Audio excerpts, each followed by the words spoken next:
Naiyuswat ti bomb threat preparedness response training a pinartisiparan di kiti na dumaduma sektor a pakairamanan ti San Nicolas Disaster Risk Reduction and Management Office, Bureau of Fire Protection, Ilocos Norte Provincial Police Office, Philippine Army, barangay officials ken kaming ti simbaan ken sumagmamano pagadalan iti ili ti San Nicolas.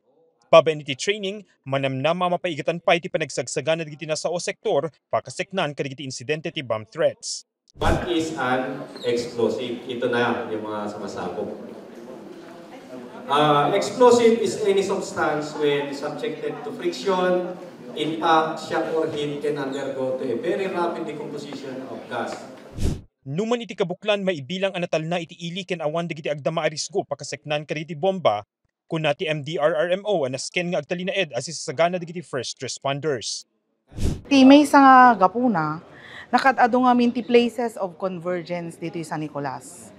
Nadamdamag tayo nga tamaton dagiti napasamak nga bomb scares, 80 different LGUs. So we have 11 elementary schools and 3 high schools dito sa Nicolas. We have the mall. We have the market. We have the churches. So, dito munisipyo mabalinpay. Ayan. So, napanunot mi dito kasi it's about time siguro nga we as first responders ma-equipment iti knowledge and skills on how to respond. Kalpasan ti seminar, maiyuswat ti simulation exercise ano sa dinwa mapasamak ti controlled explosion ken makita no kasano ti panagresponde digiti partisipante. Idawdawat dati kooperasyon digiti umili, gapu tadakkel ti maitulong da iti panakapatalged iti seguridad ti komunidad. Nagpalagip da pay aliklikan digiti bomb jokes when no pranks, gapu ta may ibilang a threat daytoy. Those bomb jokes, syempre you need to verify. Hindi naman pwede na may lumabas na bomb joke tapos pranks kasjay nga hante i-verify. Although kaslamot lang uram det nga ure false alarm, you need to respond. You need to act swiftly because what if totoo nga, di ba? Oh, di ba? Mas lalo na ado tinapukawon, ado tina napukaw nga biyag, property and everything no cancer. So nga we treat all this naman na totoo. But then again, we verify pa rin. Sapil ako ta saan nga mausar da ito'y. Ta di tayo kayat mausarin. But, dati akit, nakasagana tayo, nga mangusar, no kas pagarigan, taad ta kakasli nga sitwasyon.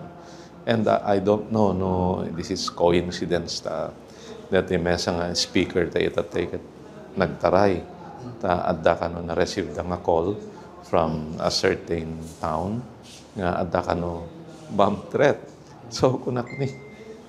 Dito kasla dito na programa. But again, kunakon, it is better to have knowledge, to be prepared. Nga haante nga mausal. Ngam dito adda di giant nga sitwasyon. Nga dito amo to bubraan tayo. Kabayatan na dimanon ti news team iti report nga adda ti may pagrup a bomb threat iti maysa nga high school iti barangay Sulkiano iti idi ti Dingras. Iti panagturing mi ditoy na amon mi ang nakanselar ti face-to-face classes ken naka-modular digiti estudyante. Numan pa'y kasa nagkedked anang ipaay ti biyang ti pagadalan iti anyaman a detalye pakaseknan ti insidente. Pinadas ming alaen ti official statement ti Dingras Police Station ngem kadagiti agundaway awan pa'y ti inpaidang impormasyon mainaig iti insidente iti may paggarup a bomb threat. Mark Magdirila, Balitang Solid North.